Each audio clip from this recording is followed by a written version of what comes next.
everybody, here we go. This is my opinion on Tall, Dark, and Wicked, Book 2 of the Wicked trilogy by Madeline Hunter.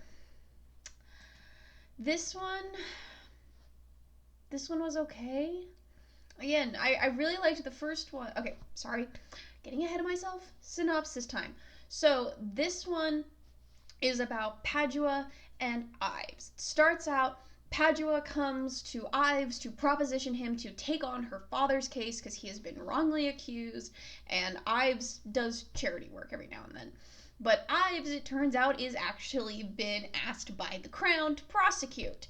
So he's like, sorry, I can't take your case, but there's some instant attraction that he's like, oh, she's gorgeous, and they end up continuing to run into each other throughout the case as she's working, trying to help her dad out, and people start suspecting her, and Ives is like, no, I know she's not involved. It goes back and forth.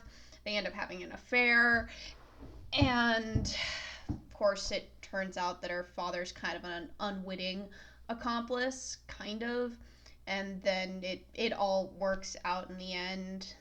It doesn't even go to trial. It just kind of ends, and Ives and Padua end up getting married, or are going to get married happily ever after. This one, I liked Padua as a character. Again, she was interesting. She's a mathematician. She's very intelligent. She wants to go to Italy to study at university because her mother was also, and her mother and father are both very intelligent people. Her mother studied in Italy, so that's part of her passion, is she wants to go to Italy so she can study. But life sucks, so she keeps having to wait because of money. And then, Ives is still Ives. He's the forthright lawyer. He's still a good guy. The brothers are still in this. Lance is still being a mopey bastard because Ives is telling him, dude, you're still being suspected of our eldest brother's death. You cannot be screwing up right now. And Gareth comes back for a little while because he and Eva are back from basically their honeymoon, and she's pregnant, so they're like, yeah, we're cutting the honeymoon short because she's like 4 months. And again, this is a honeymoon for the aristocracy, so they've been gone for like months. So they come back to England and they end up being there for a little while. I still like the interactions of the brothers. I still really liked that. The problem I had with this one was that Ives and Padua never really clicked for me as a couple.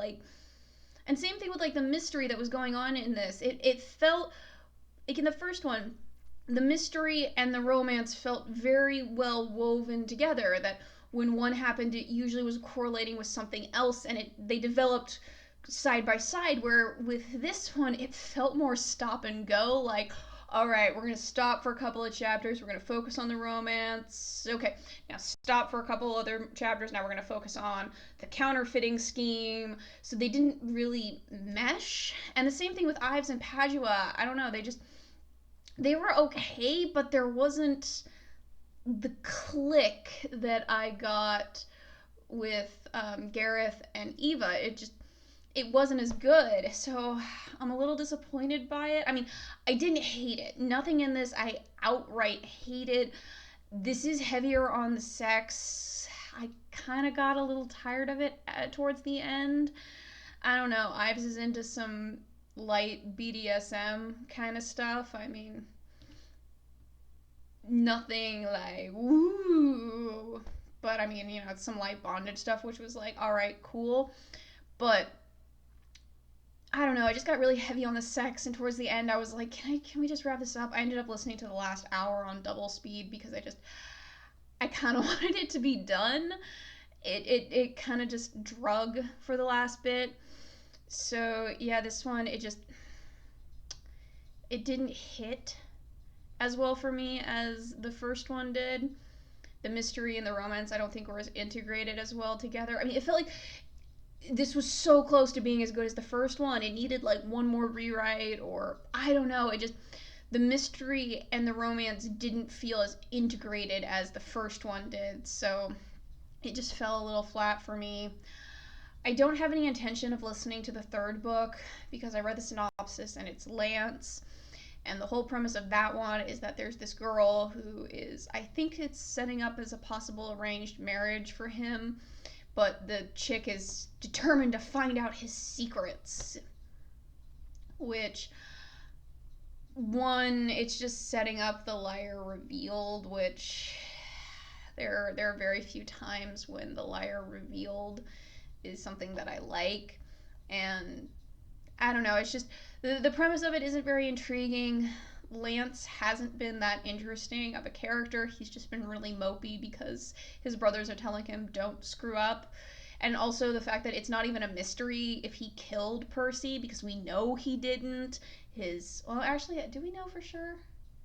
I don't know for sure if we know he was killed by the art theft ring or not. I think that's what I took out of it, and that's what I'm remembering it as. I could be wrong, but I don't think Lance killed him. Like, Lance has told his brothers multiple times I didn't kill him, and I don't see why he'd have a reason to lie to them about it. So it's just not really catching my attention for the third one, so I don't think I'm going to listen to it. The next one up is The Iron Fae, which I'm pretty sure is a YA novel. I forgot to double check it before I did this. But I'm calling it right now from the synopsis. It's gonna be a love triangle, especially if it's YA because there's two guys mentioned in the synopsis.